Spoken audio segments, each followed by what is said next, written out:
Fantastic four first steps का full official trailer Marvel studios ने drop कर दिया है एंड इससे पहले कि हम पूरे ट्रेलर का ब्रेकडाउन करें, मैं आप लोगों से जानना चाहता हूं कि आपको ये ट्रेलर कैसा लगा।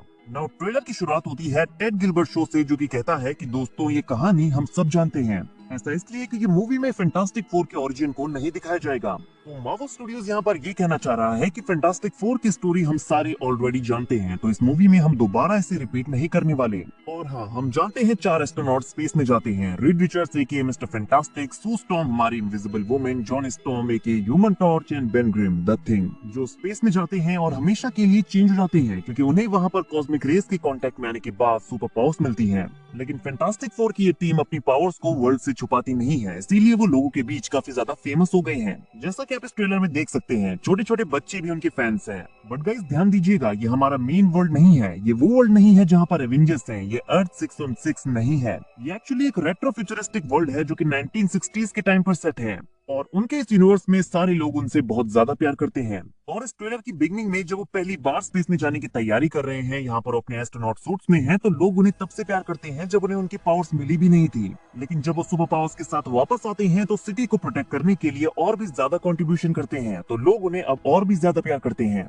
यहाँ ये बच्चे द थिंग को देखकर चिल्लाते हैं कि कार को उठाओ, कार को उठाओ, क्योंकि उन्हें पता है कि द थिंग बहुत स्ट्रॉन्ग है और द थिंग उनकी खुशी के लिए उसे उठाता भी है और बच्चों को ये देखकर बड़ा मजा आता है। द थिंग का एक्चुअली यहाँ पर एक और सीन है जहाँ पर वो शिप की चेन को खींच रहा है, जिसे देखकर मुझे सुपरमैन की एंड थॉर की याद आती है। आई मीन, ये सीन्स है ही इतने आइकॉनिक और अब द थिंग ने भी अपना नाम इसमें ऐड कर लिया है।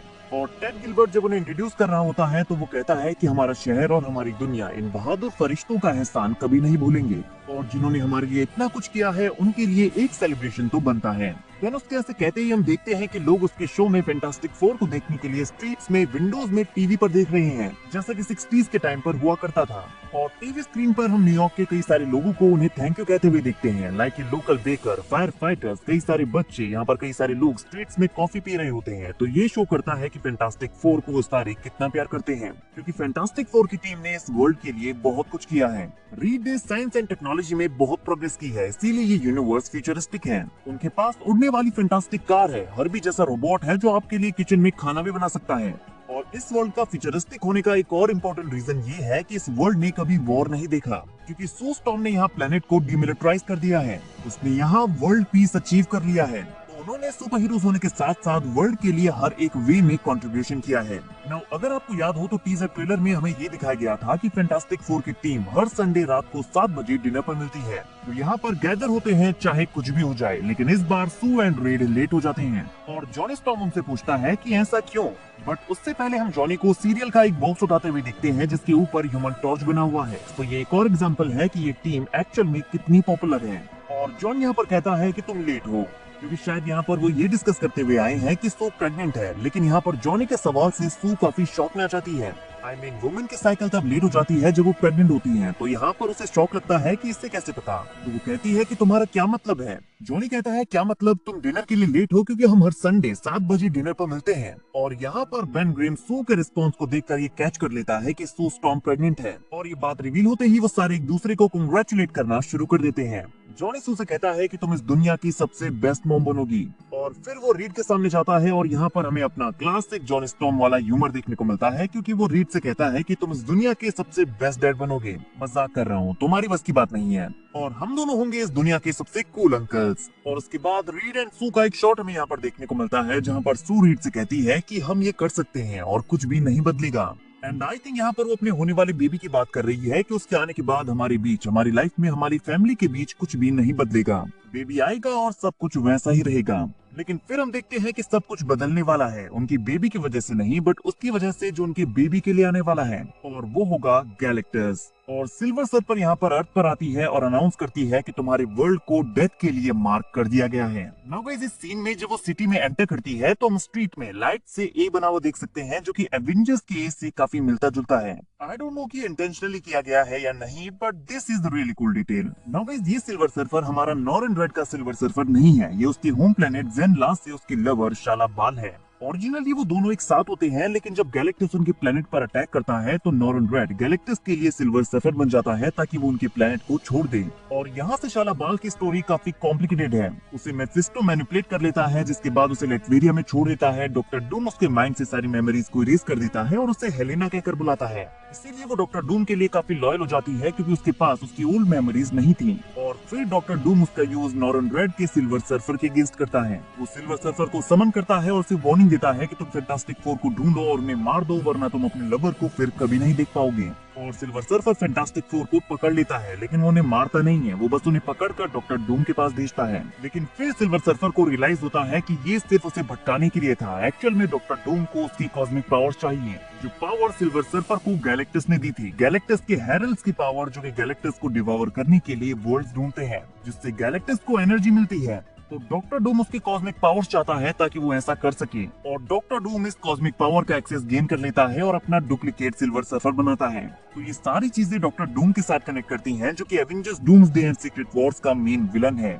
और शाला बाल डॉक्टर डूम की काफी क्लोज है, तो डॉक्टर डूम में फैंटास्टिक फोर फर्स्ट एक्ट के पोस्ट क्रेडिट सीन में देखने को मिल सकता है। तो यहाँ पर सिल्वर सर्फर अर्थ पर आती है और अनाउंस करती है कि यहाँ के प्रोटेक्टर्स कौन है। फिर फैंटास्टिक फोर की टीम उसके सामने जाती है, तो वो उनसे पूछती है कि क्या तुम इस दुनिया के रक्षक हो।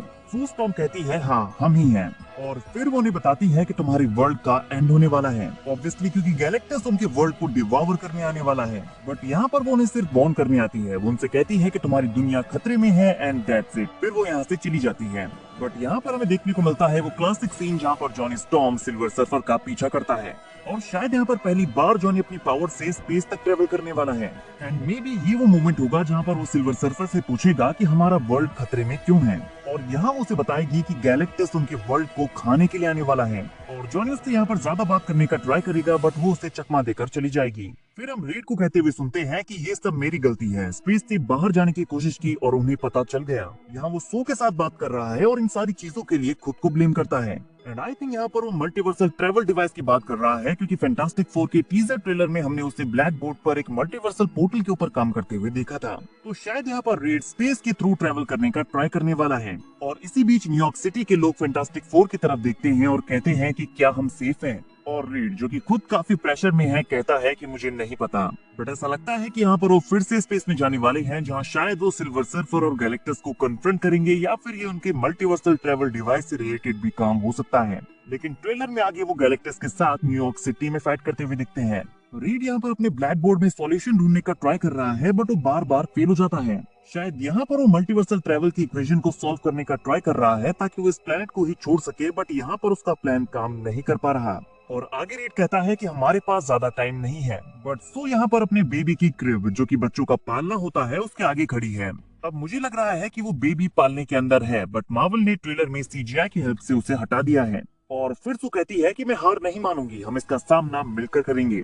एंड यहाँ एक्चुअली गैलेक्टस उनके बेबी फ्रैंकलिन रिचर्ड्स के लिए आ रहा है, क्योंकि फ्रैंकलिन मार्वल के one of the most powerful characters में से एक है। इवन एक बार तो उसने गैलेक्टस को डेथ से वापस जिंदा कर दिया था और गैलेक्टस का यूज एज अ हेरल्ड खुद किया था।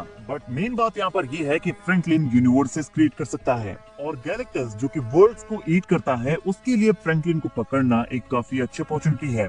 और रीड एंड सू अपने बीबी को गैलेक्टस से बचाने वाले हैं, और इसीलिए शायद वो इस वर्ल्ड को छोड़कर अर्थ 616 में चलाएंगे, ताकि अगर वो वहाँ से चले जाएं तो शायद उनकी वर्ल्ड को गैलेक्टस अटैक ना करे। बट गैलेक्टस अर्थ पर आने वाला है, क्योंकि इस सीन में हम उसे अर्थ पर देख सकते हैं, जहाँ पर मिस्टर फैंटास्टिक स्ट्रेच कर रहा है। गाइस, फाइनली मिस्टर फैंटास्टिक की स्ट्रेचिंग हमें एमसीयू में देखने को मिल गई है, और इससे मैं 10 आउट ऑफ 10 नंबर्स देना चाहूंगा, बिकॉज मेरे अकॉर्डिंग दिस इज परफेक्शन। और यहाँ पर उसके पीछे आप गैलेक्टस का हेड देख सकते हैं। इवन इस शॉट में आप उसके पैरों को भी देख सकते हैं, जहाँ वो सिटी में चल रहा है। तो फैंटास्टिक फोर गैलेक्टस के साथ फिजिकली अर्थ पर फाइट करने वाले हैं, और यहाँ पर गैलेक्टस ज्यादा बड़ा नहीं है, क्योंकि वो अपने साइज को चेंज कर सकता है। तो शायद यहाँ पर उसने अपना साइज छोटा किया है ताकि वो अर्थ पर लैंड कर सके।